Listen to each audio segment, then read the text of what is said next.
Островот на скриеното богатство, според романот на Роберт Луис Стивенсон.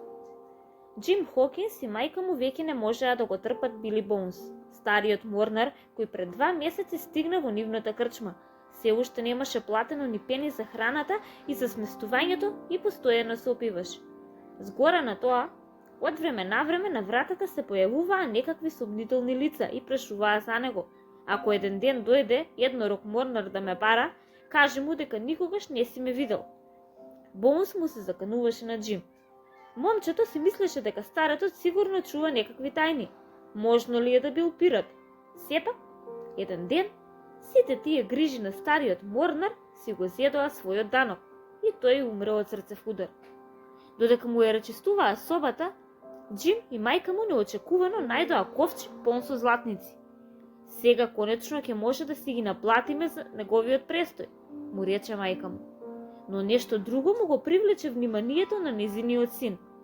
На дното на ковчегот, завиткан во мрсна хартија и заврзана неколку пати со конец, лежеше таинствениот пакет. Джим сакаше да го отвори, кога слушна звуци на долниот кат. Неколку пирати се обидуваа да ја скршат вратата и насилно да влезат во крчмата. Го бараат ковчегот. Ако не најдат тука, ќе не убијат, извика мајка му на Джим. Момчето го напика пакетот во своето палто и избегаа со мајка му низ задната врата. Обајцата побараа за солниште во домот на пекарот Лесли, еден од градските челници кој токму тогаш беше во друштвото на еден благородник, грофот Трилейн.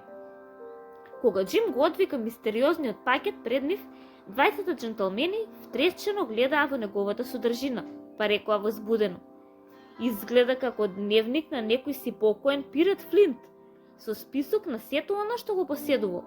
А ова, додадоа додека полека одвикнуваа еден свиук кој беше внимателно завиткан.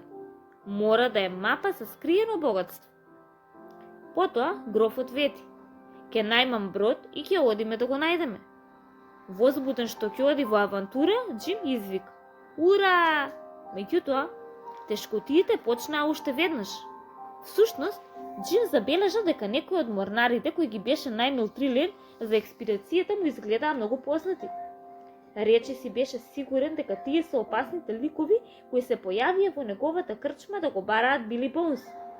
Тие сигурно му беа ортаци на Флинт, кои знаеа за мапата и едва чекаа да се догрбат до богатството.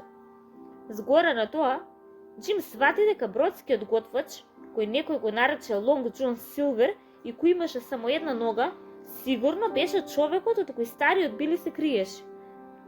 Джим не кажа никому за своите сомнежи, туку едноставно внимаваше на морнарите кои не му обрнуваа многу внимание на обичниот бродски потрчко.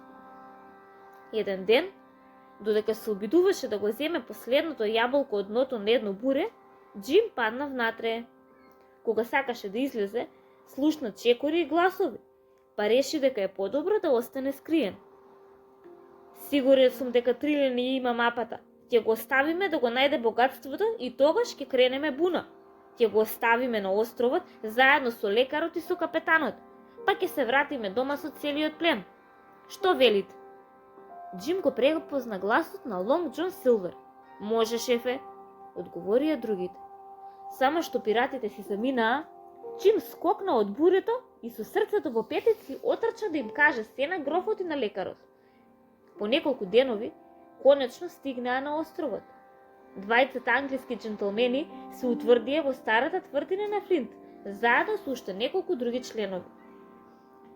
Джим пак беше решен да ги шпионира Силвер и неговите луѓе, па навлезе подлабоко во островот.